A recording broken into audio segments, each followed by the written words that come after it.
Olá, família! Já estava ficando com saudade. Faz tempo que a gente não se encontra por meio desses vídeos. Primeira semana eu fiquei sem voz. A gente está percebendo que aumentou o número de casos de pessoas com gripe ou Covid. Então, a gente precisa continuar se protegendo. E eu fiquei assoberbada de trabalho, com algumas dificuldades para conciliar o horário. E agora consegui aqui uma brecha meio improvisada nesse cantinho. E diante de muito frio, a gente se aconchega aqui e vai fazer esse nosso encontro. O tema para hoje, continuando com o nosso livro, Educadores do Coração, capítulo 13, Os Limites da Liberdade. Foi muito interessante porque esse tema, liberdade, está sendo recorrente já durante um certo período. Pelo menos há umas 2 semanas eu tenho lido muita coisa, os textos de Emmanuel, no trabalho que eu faço. Esse tema liberdade, ele precisa ser conhecido, debatido, porque existe um equívoco muito grande quando a gente fala de liberdade e tem o entendimento de que ser livre é fazer o que se quer. Voltei, tive que fechar a porta, estava batendo muito vento aqui. Então, a liberdade não é fazer o que se quer. Isso é um engano, é uma ideia equivocada de pensar numa liberdade sem a responsabilidade. Quando a gente fala em liberdade, a gente precisa lembrar como Emmanuel traz nos seus textos a partir do Evangelho, das cartas de Paulo de Tarso, que Jesus ele veio para nos libertar. E Jesus veio nos libertar de quê? Estávamos aprisionados? Éramos escravizados? Que liberdade, de que prisão é esta? Nós estamos ainda hoje presos à ignorância, presos a um pensamento único. Recentemente eu li um livro de uma escritora nigeriana, e é Chimamanda. E o livro fala do grande problema que é ter um pensamento único, uma visão das coisas. Nós vivemos num mundo com tamanha diversidade, não só na natureza, mas de entendimento, no nosso grau evolutivo. Então, é razoável que a gente conceba que eu penso diferente das outras pessoas. E todas as pessoas pensam diferente entre si. Ninguém pensa igual à outra, ninguém sente igual ao outro. Nós podemos sentir medo, que isso é uma emoção, mas como cada um vai experienciar essa emoção, é única. Então, não tem como igualar. Até quando a gente fala de empatia, de sentir o que o outro está sentindo, isso é uma aproximação. Eu me aproximo do outro. Energeticamente, a gente pode explicar, a questão da sintonia, de fazer essa conexão fluídica, e eu acabo entrando nesse campo magnético do outro, e eu acabo sentindo a frequência desse campo magnético, também me reverbera. Então, é nisso que a gente fala muitas vezes da comunicação da criança. A criança pequenininha, ela sente esse campo de vibração, esse campo eletromagnético que todos nós emitimos. E ela vai sentir, não precisa ali ter a palavra. O bebezinho, ele sente quando o ambiente está ameaçador. quando ele é como se ele pressentisse que tem alguma coisa errada, né? A gente fala assim, o clima aqui tá estranho. É um clima psíquico, é um clima emocional, não é o clima do tempo, né? Hoje tá frio, não é isso. Não é pelos sentidos fisiológicos, né? Mas é um sentido que a gente capta que está ali no espírito, né? É o espírito que se conecta a partir dessas ondas eletromagnéticas, né? Do magnetismo do espírito.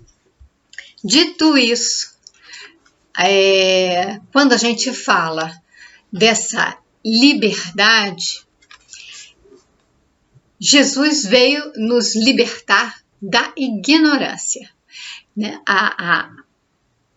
A ignorância, né? O não saber, esse pensamento de que as coisas são porque eu acho que são assim, eu penso que são assim, e eu me atenho a uma única forma de ver o mundo, isso aprisiona. A pessoa não consegue compreender outras coisas que acontecem ao seu redor. Ela fica limitada.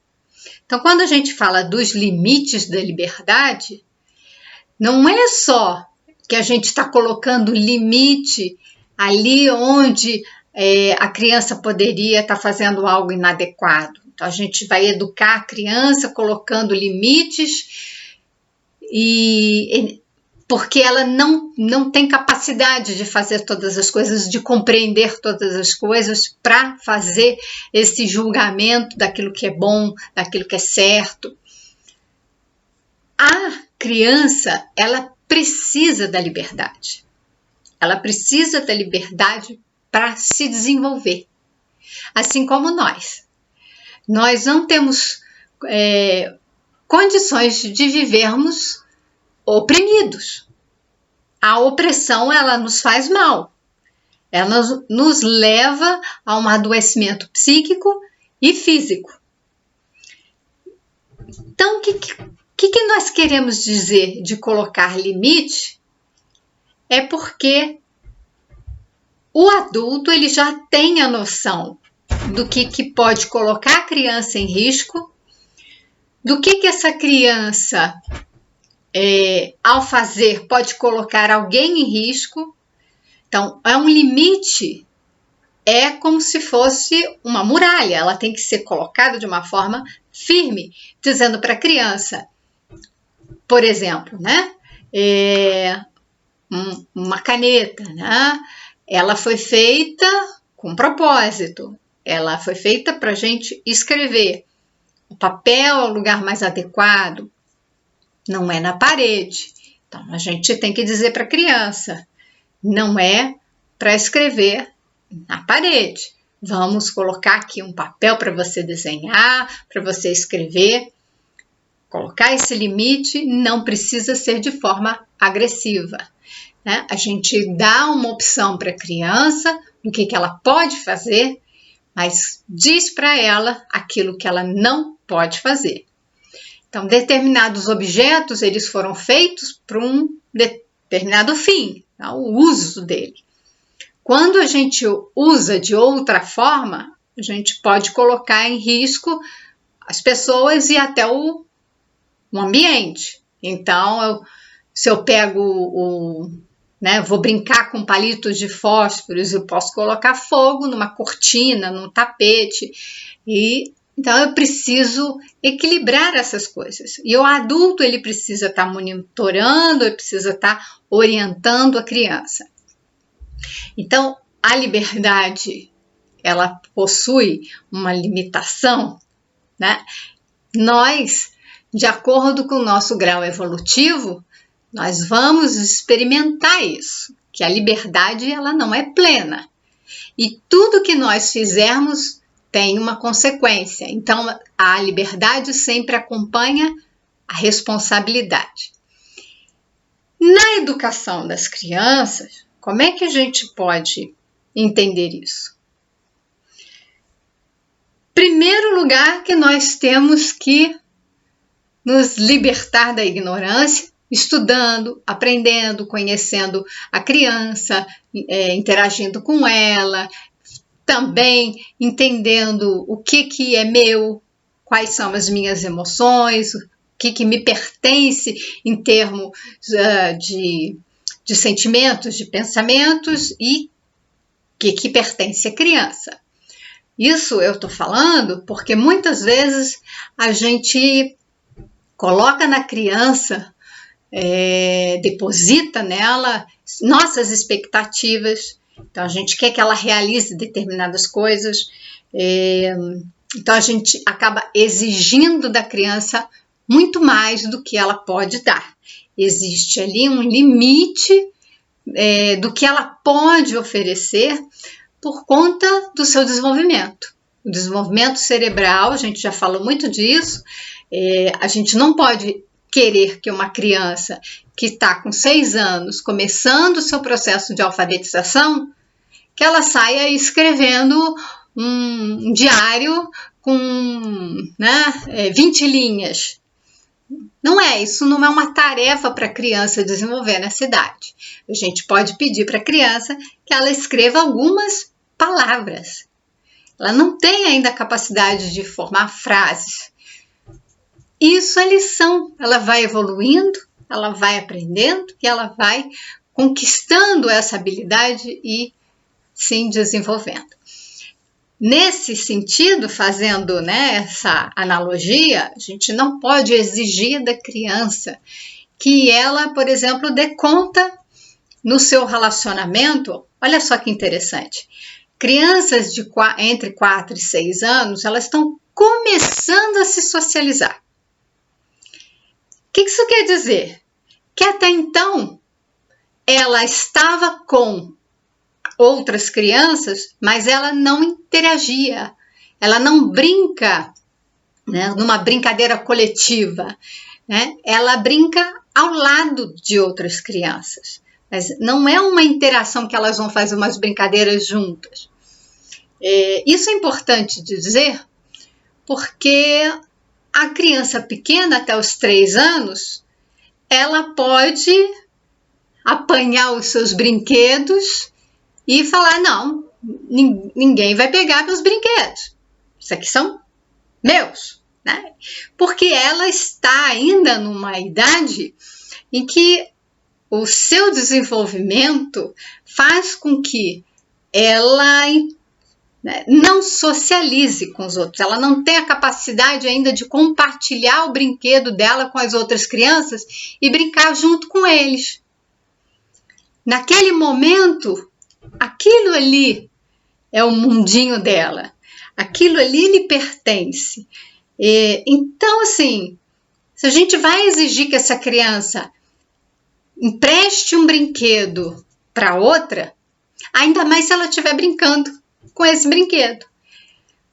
Por exemplo, eu estou usando o liquidificador para fazer uma receita. Aí vem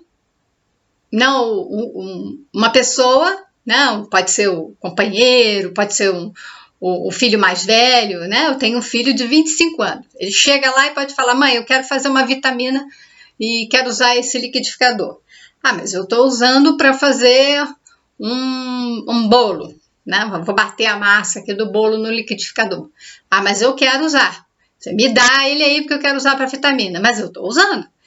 Então, como é que eu vou compartilhar o liquidificador se eu estou usando? A criança também. Se ela está brincando com aquele objeto, ela não vai compartilhar com outra criança. Toma aí. Ela está brincando, ela está usando. Então, não é justo que a gente exija da criança determinados comportamentos que ela não pode oferecer. Então, a partir dos 4 anos, assim, com 5, 6 anos, ela já está socializando.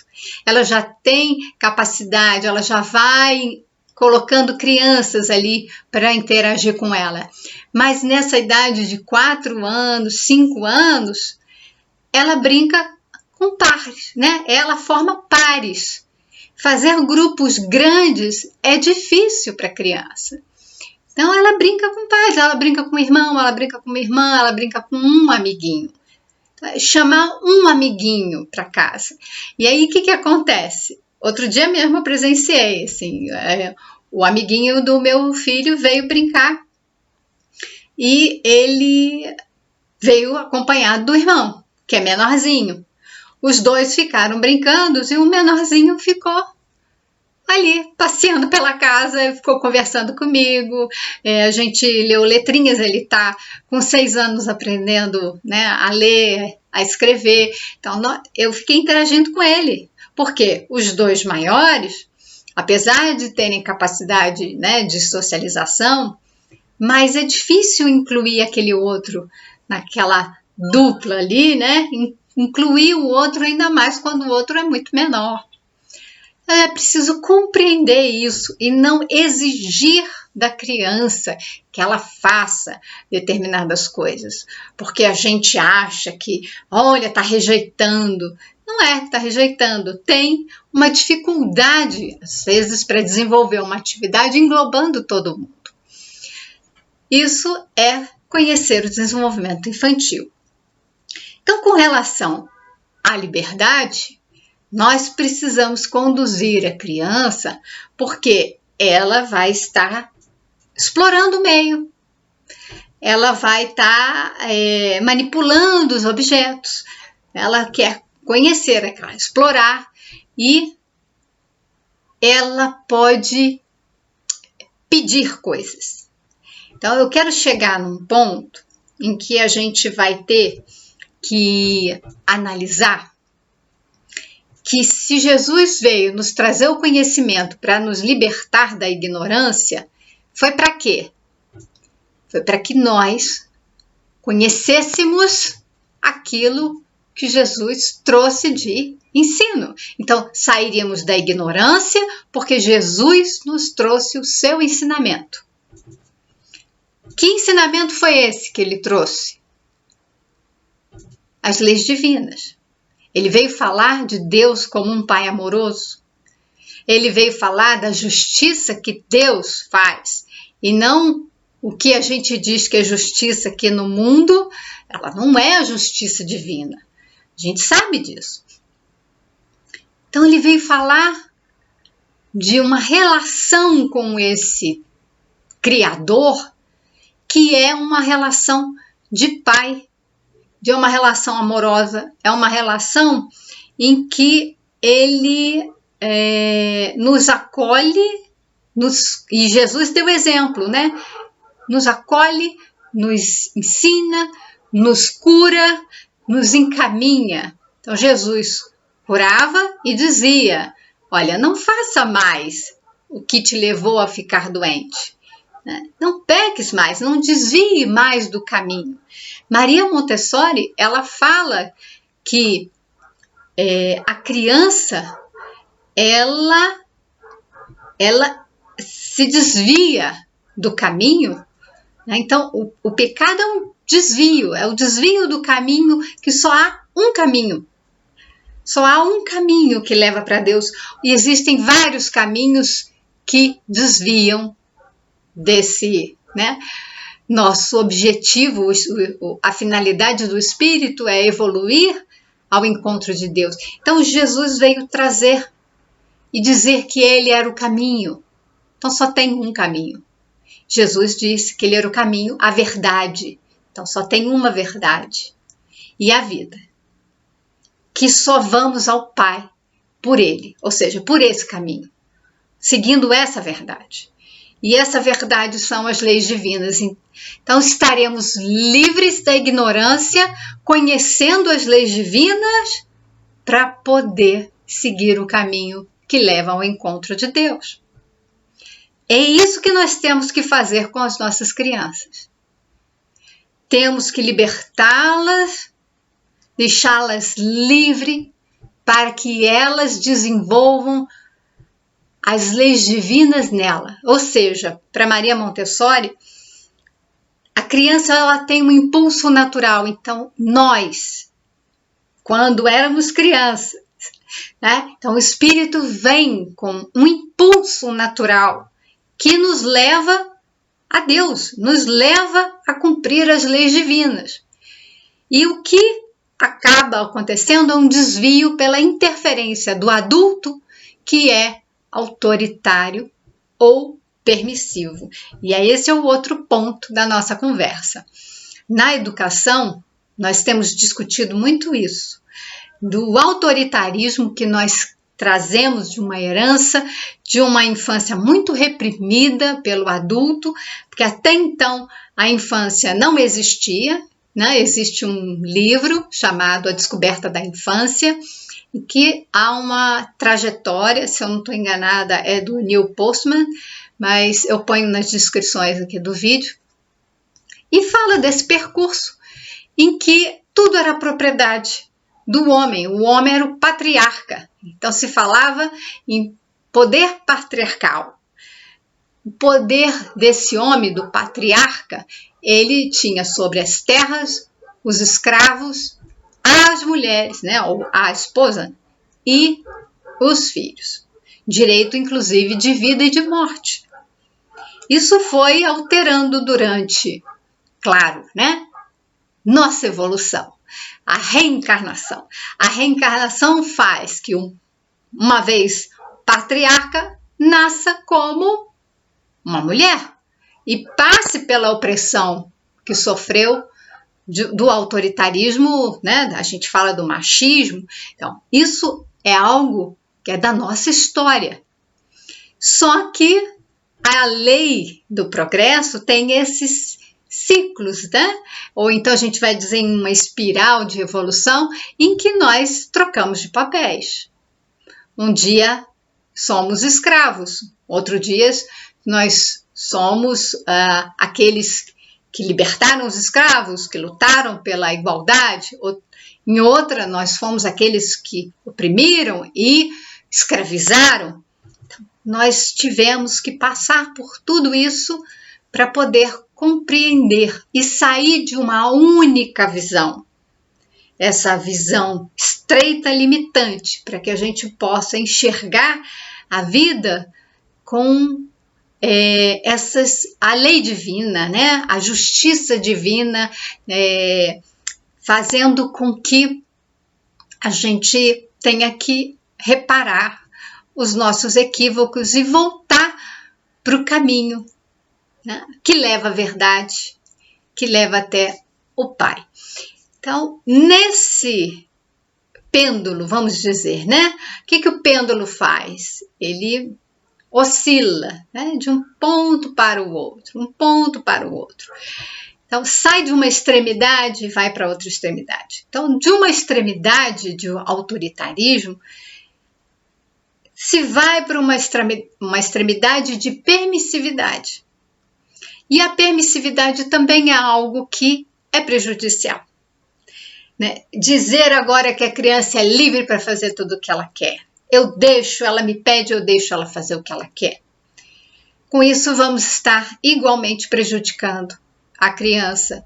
Porque uma criança que acha que tudo pode é uma criança que se perde.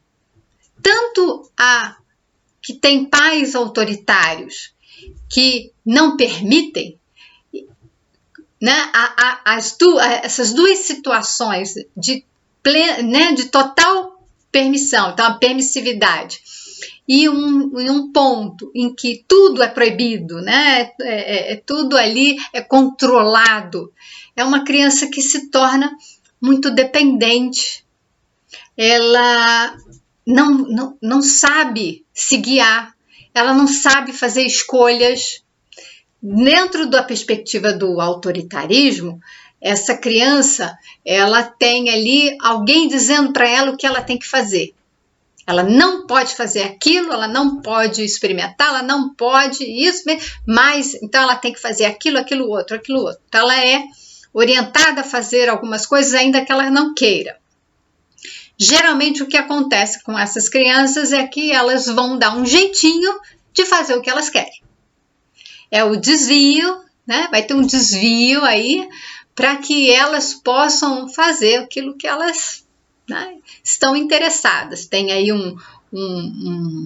né, uma vontade de explorar e elas não podem, elas podem com isso mentir. Isso é um mecanismo muito comum nesses casos de repressão, e eu vou dizer, não é só da criança, né? Nós fazemos isso de criança até morrer, até idoso, né? Então, eu tô falando morrer, desculpa, né? Mas assim, ao longo da vida, como a jovem, adulto e idoso, e a gente desencarna e continua com essa visão de que a gente não pode confiar, que a gente, para fazer o que a gente quer, né, tem que fazer as escondidas.